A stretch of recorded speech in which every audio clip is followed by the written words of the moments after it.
Welcome to Agriculture Laws and Regulations, ABT 58. And let me share the screen. The fact that you're watching this video tells me that you've probably already been to Canvas. You've already seen how to get into Canvas. That's step one. And when you get there, there's this page on getting started with the class. So please read this information, read the syllabus, it's right here. In the syllabus, there's important information about the class, and I expect you to read all of it. My phone number, my cell number is in there, so if you need to reach me for any reason, I want you to use my cell number, or on the left-hand side, there's a series of navigation tools, one of which gets you to the inbox. And the inbox is an internal Canvas messaging system. It acts kind of like email, but it's not email. It's just internal to the class. And so I have all of my messages in one spot. And if you follow these steps to get started, you pay attention to the content on the Canvas page, you should be fine in this class. Let me just start by saying ag laws and regulations is a huge topic. If anybody tells you they're an expert in ag laws and regulations, the first thing that you know is they're a liar. There's nobody on earth that is truly an expert in ag laws and regulations. Now, there are some people who know quite a bit, and there are people who can read chapter and verse on a lot of sections of ag laws and regulations. But I don't care how good you are of an attorney or specialist in these areas, whether you're a human resources specialist, you're a contract attorney, you're a intellectual property rights attorney, you're a labor law attorney. There's too many areas to be a true expert. And part of the challenge of a course like this is that we're going to go 100 miles wide and just a couple inches deep in all of this. And a real well-informed person about ag laws and regulations knows how to find information, knows how to ask the right questions, and knows how to find an expert in a given area. When do I need an HR specialist? When do I need an intellectual property rights or patent attorney or plant variety protection attorney? When do I need to get a labor law attorney, or whatever the specialist is? Most of the attorneys I've known who work for ag companies tend to deal with finance and ag contracts for the most part, because that's the day-to-day bread and butter, the stuff that the ag law industry needs to deal with. And they're the ones who are possibly working directly for a company on staff.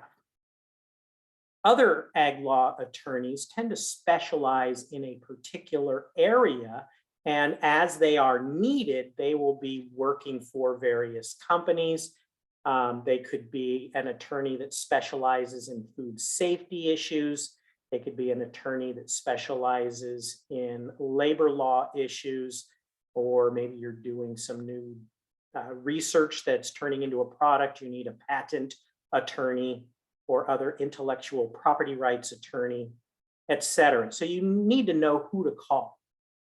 My intent for this class is not to make you an expert in ag laws. It's to give you an overall awareness of how it works. It doesn't matter what business you work in. You work under laws and regulations in this country, and it starts with the US Constitution and works its way down. There's US Constitution, federal law, state law, local and city law. There's criminal law, which we don't deal with in here, except maybe occasionally I'll touch on it in a couple of areas, but that's what we mostly know when we talk about law. We know about criminal law because we see it on TV and the movies. And that's not the law people deal with in business most of the time.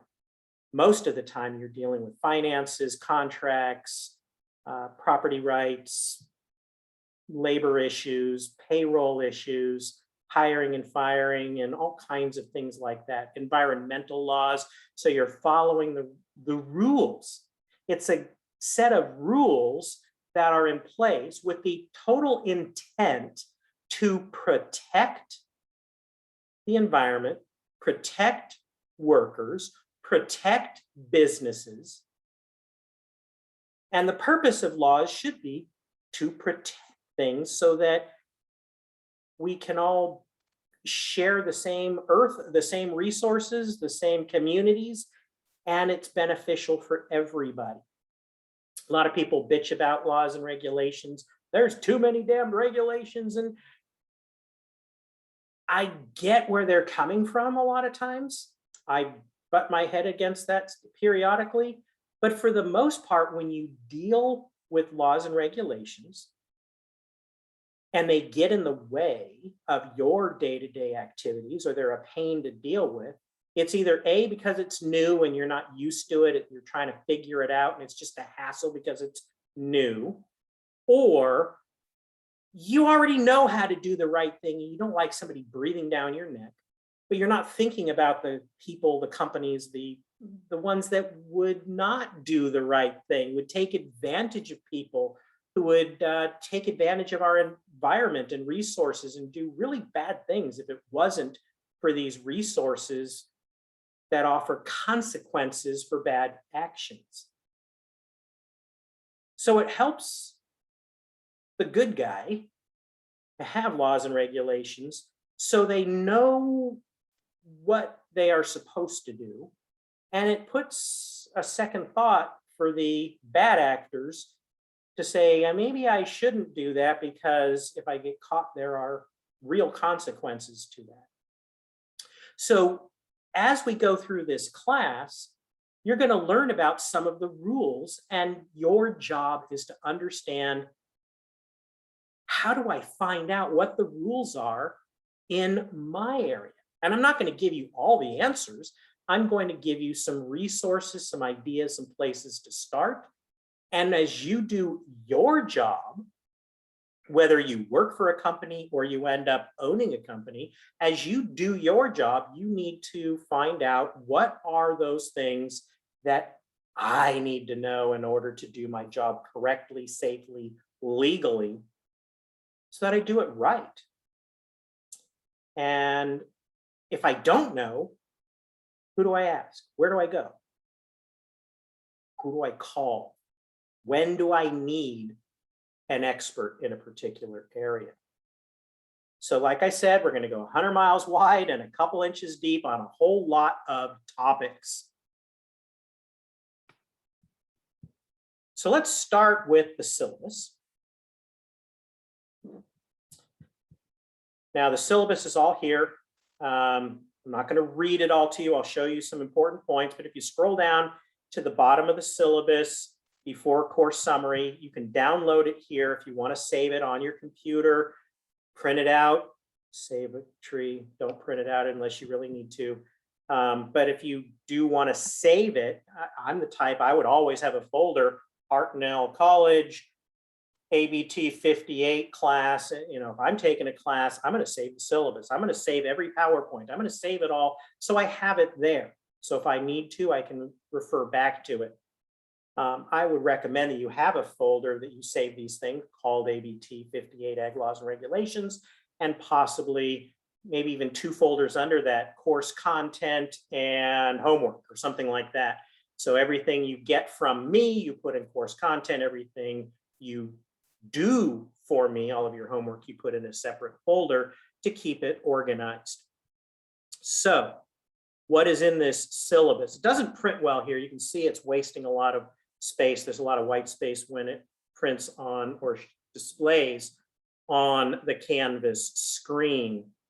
But this is the section number 0700.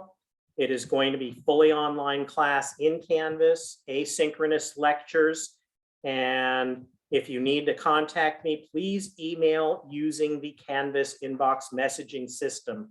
Do not email me, please. My email inbox has become a mess over the last several years, and it helps to keep all of my content, both for you and me. All of our communication is in the Canvas inbox messaging system. And that way I've got all my schoolwork in one spot. If you need to get a hold of me, this is my personal cell phone number. So you can text me, call me, leave me a voicemail. Text is a really good way to get a hold of me. There's a lot to cover in this class. There's no textbook. Nobody has ever made a good ag laws textbook, in my opinion. There are a couple of things that are more focused on Midwest agricultural business, which it doesn't fit well with what I try to do in this class. Doesn't fit well at all. So I do it all through my own PowerPoints and references and materials that I give you through Canvas modules. The class is relatively straightforward in terms of the grading. You earn points by doing homework and taking tests. And at the end of the final test, the final exam, I add up all the points that you've earned for the semester, divide it by all of the possible points you could have earned during the semester. And if you get 90% of the points or above, you get an A. If you get 80 to 89% of the possible points, you get a B, etc. Try to be very fair, very objective. The final exam will be also through Canvas on December the 14th. And there will be 2 midterm exams during the semester. Now, I'm not going to read any more of this. Your job is to go through and read this and understand the material. If you don't understand anything in the syllabus, please contact me. So what about the other stuff here? We already looked at home. We now did syllabus. Announcements. There's nothing but old announcements right now in here. You won't see any of these with the red dot. These are from previous semesters. But as I contact you with information, I will send it as announcements. It could be upcoming workshops, job opportunities, an announcement about a change in the midterm exam or next week's course material, whatever it is. Please check your email regularly. And if there's an email from me, take a look. It's important.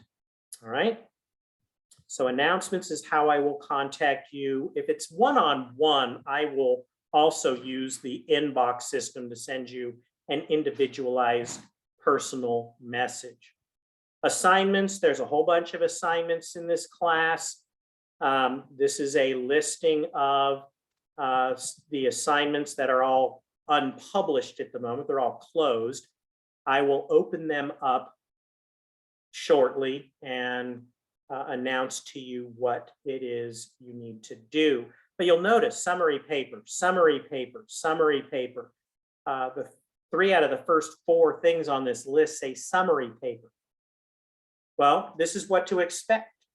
Because this class has so many different topics that we try to cover, students get overwhelmed at midterm time and they're not ready. They haven't studied, they haven't reviewed. And so very early on, the second time I taught this course, I changed gears dramatically. Every week, you have to do a summary paper, every week.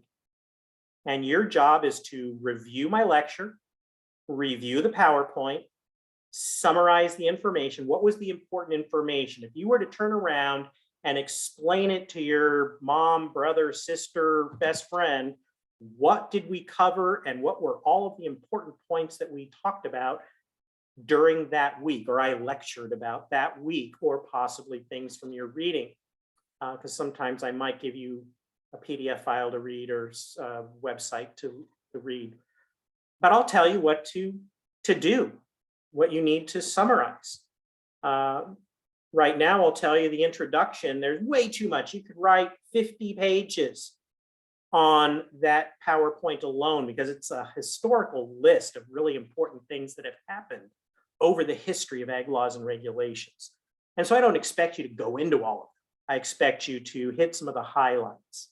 And I'll call your attention to some of the highlights as I'm lecturing. But by doing a weekly paper, it forces you into a rhythm of watching my lectures and writing it up and summarizing it. And every week it's a 2-page minimum. I think you do much better. Students who think of a 2-page minimum, a decent job on 2 pages for some weeks, maybe you can get a B, but often 2 pages means a C. For some topics, it takes a little more. And I think you're smart enough, be in college, to kind of see which topics are really dense with lots of information and need a little more, and which ones are pretty thin and maybe you can get by with a little less. But I would still, in your mind, I would probably suggest you think of a 3-page minimum per week. These are double-spaced pages, so a 3-page paper is only a page and a half, really. If it was an English paper, single-spaced, normal essay typed up, single-spaced is, a page and a half is 3 pages when you double space it, right? So I'm not asking you to do a lot, but I am asking you to do it every week. Do things on time, because you get serious problems with losing points by getting in the habit of turning things in late.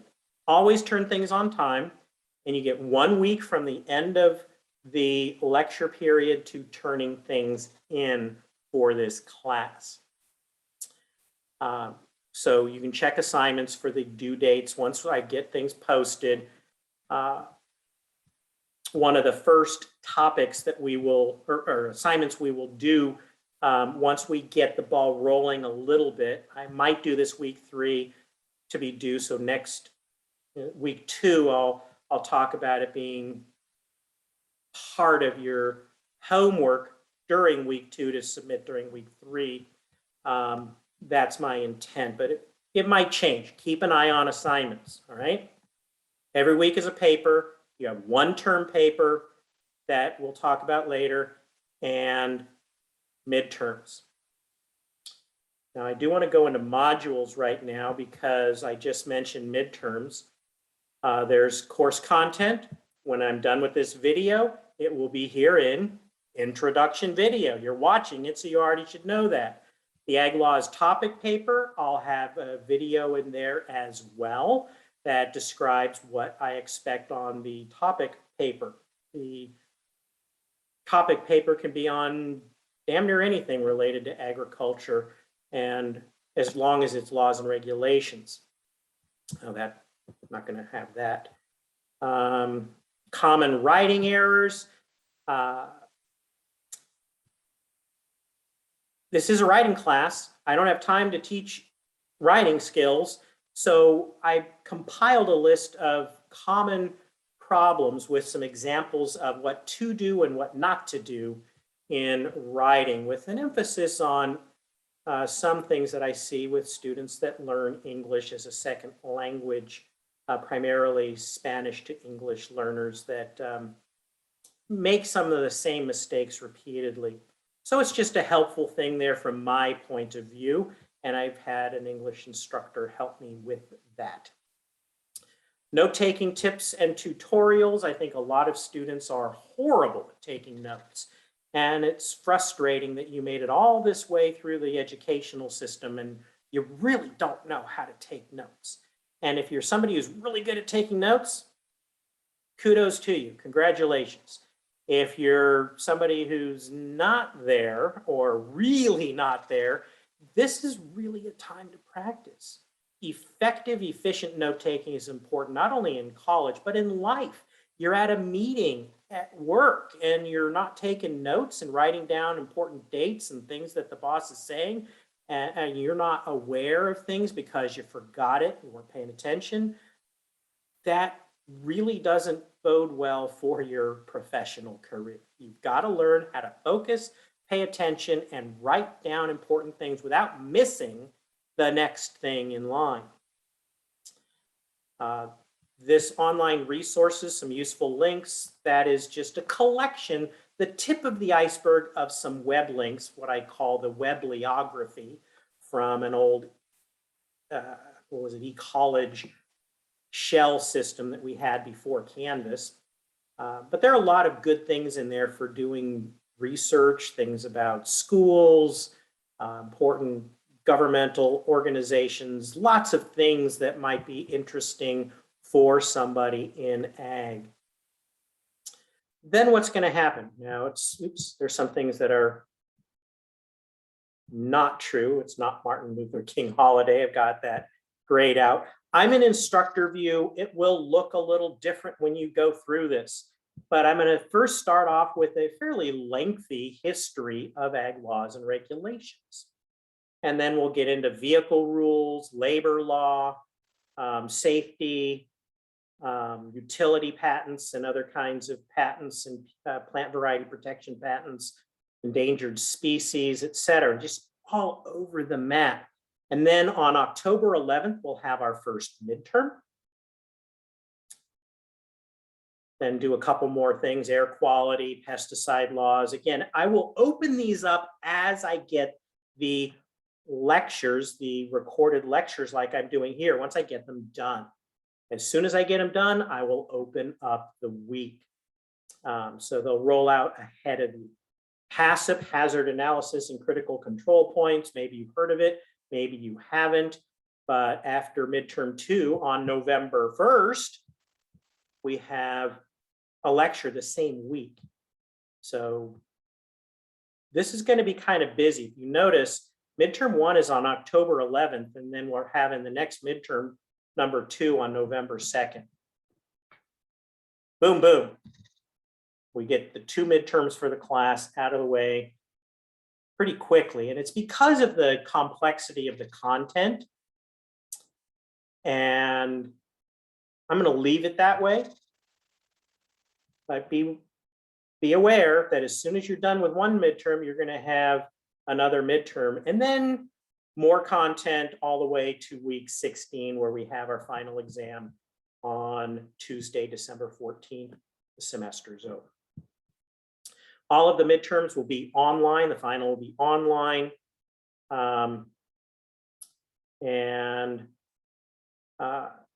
It's your job, find it in your schedule to schedule ahead for these. All right, so that's modules. And so pay attention to announcements, which should come to your Hartnell email. Pay attention to assignments and make sure you're always on time. Don't get in the habit of turning things in late. Pay attention to the modules as they open up week by week. You know what week you're supposed to be looking through the PowerPoints, taking notes, reading the lectures. And in this class, the week content and modules and the assignments kind of go hand in hand mostly. A module, a summary paper, a module, a summary paper, with the exception or the addition of your term paper. So that's how this class is going to work. Again, if you have any questions, look at the syllabus. You've got my cell phone number if you need it, or Canvas inbox. I'm easy to reach. Anybody who says that I'm hard to reach is a liar. I'm here to help. So I hope you have a great semester, and I hope you get something of value out of this class.